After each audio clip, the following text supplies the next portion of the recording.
Today we're going to read part 1 of chapter 6 called Freezing Lakes and Missing Crows from our book Mangoes, Mischief, and Tales of Friendship, Stories from India, Chitriya Sandar, illustrated by Uma Krishnaswamy.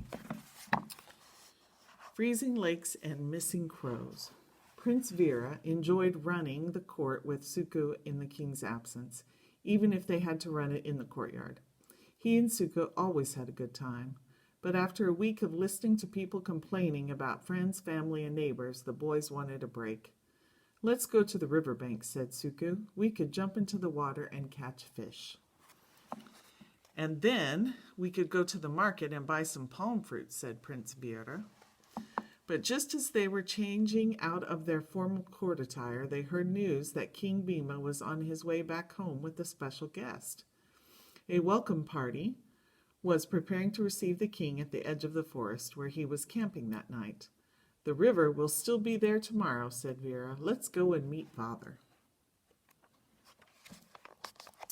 So the boys set off with the king's entourage. They took lots of food, fresh water, and juice, and a band to play music. The welcome party reached the king's camp by dusk. The king was overjoyed that Veera and Suku had come too. He was eager to hear about their week running their own court. "Who is your guest, Father?" asked Veera. "Do you want to meet him now?" asked the king. "I thought I would wait till morning." "I'm curious," said Veera. "Don't say I didn't warn you," said King Bhima, and he sent word to the other tent. Within the few minutes, the king and the two boys were invited there. Veera gulped when he saw who was inside. "Uncle, you remember Veera," said King Bhima. "Welcome, granduncle," said Prince. "Veera, are you passing through?" "I've not visited my dear nephew in a long while," said Raja Apoorva, "and I have some family matters to discuss too." Oh no, thought Suku, this was the infamous uncle who handed out harsh punishments, the one who had never liked King Bhima or Prince Veera much. The palace walls were filled with gossip about Raja Apoorva. Suka tried to blend in with the tent cloth. When he was introduced, Raja Apoorva just raised his right eyebrow as if to let King Bhima know that Veera was not keeping good company. That night after dinner, everyone sat outside their tents and chatted under the full moon. "So what would you have been up to?" Raja Apoorva asked Veera. "Surely you haven't been busy studying during the hot of summer weeks?" "We were running a court," said Prince Veera. "What?" Raja Apoorva was surprised. "Princes went on vacation in the hills during the summer."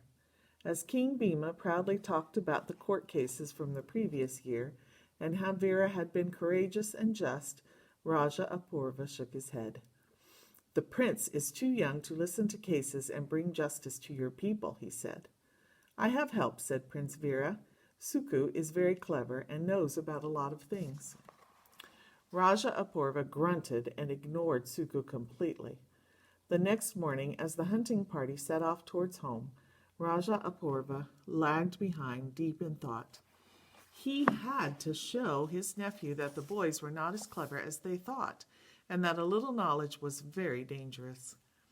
When the king and his group reached the city, people stood on either side of the road to welcome him. The square got busier and busier as more people arrived. The king stopped to talk to a few people. Veera mingled too. "Caw-caw!" the crows crowed. And the people said, "The crows are signaling the arrival of our royal guest." This was a legend they had. "Isn't that wonderful?" asked King Bhima. "Even the crows are happy that you're here. Indeed, your visit was long overdue." "I've got a headache," said Raja Apoorva. "Can you get someone to shoo the crows away, please?" King Bhima sighed. He had been hoping to reach the palace without incident. "They live here too," said King Bhima. "Don't you remember the ancient stories? The crows have lived in our kingdom for centuries." "Are you the king of the people or of the crows?" asked Raja Apoorva. "In my kingdom, we culled all the frogs that croaked at night and all the crows that dirtied my beautiful bronze statues throughout the day." What's a little white decoration, said King Bhima, trying to bring some humor into the conversation. But Raja Apurva wasn't listening. Maybe, in honor of my visit, said Raja Apurva, you should cull all the crows. Sukha overheard this comment and bristled with anger. Who ever thought of culling birds and animals that lived in peace? They were as much a part of the city as the people. All night he had been angry about how Raja Apurva had ignored him or smirked at him. Now the visiting king was insulting King Bhima, too. King Bhima signaled the guards to guard the procession to the palace. It wasn't the time or the place to have an argument, especially with Raja Apurva. That evening, as the kings strolled into the garden, Veera and Suku joined them. A gentle breeze brought respite from the still hot sun. Caw-caw! The harsh screech of the crows irritated Raja Apurva again. I told you, he said. You've far too many crows in the capital, and they disturb the royal peace. Even if you don't want to cull all of them, you should cull at least some. How many is far too many? Asked Prince Veera. Crows and sparrows were part of the gardens. Who could think of them as a disturbance? He couldn't imagine a world without birds, butterflies, frogs, and fireflies. How many do you have in the capital? Asked Raja Apurva. He was sure that the prince wouldn't be able to answer the question. Veera blinked. I don't know, he said. With all due respect, Your Majesty, neither do you. Why don't you count the crows in the capital? Asked Raja Apurva. Then we can have an informed debate. Prince Veera knew this was a trap. The king was trying to make a fool out of him. Who ever heard of counting crows? Sensing Veera's hesitation, Raja Apurva chuckled. I knew you would accept a defeat at the merest mention of hard work, he said. Suku tugged at Veera's sleeve. Accept the challenge, he said. We'll figure it out. Fine, said Prince Veera. Suku and I will count the crows by nightfall tomorrow. King Bhima sat with his head in his hands. Maybe a vacation for the boys would have been better, he thought. Suku stayed over at the palace that night, and the boys kept busy trying to figure out how to count the crows. What about counting the crows in the garden and then multiplying that by the number of gardens in the city? Asked Veera. Maybe we could go for a walk in the morning and count all the crows we see, suggested Suku. None of these ideas sounded right. They could never count all the crows in 1 month, let alone 1 day. Perhaps we could tie a royal sign to all the crows we count, said Veera. Suku started to giggle. Imagine us running behind crows and getting pecked, he said. The guards would be chasing the crows too, and then the crows would poop on us. Even if we did that, said Veera, there would be a problem. What if a crow without a royal sign came into the royal garden? We would tell Raja Apurva that this is a crow coming from another city, said Suku. Veera's eyes sparkled. Suku had saved the day again.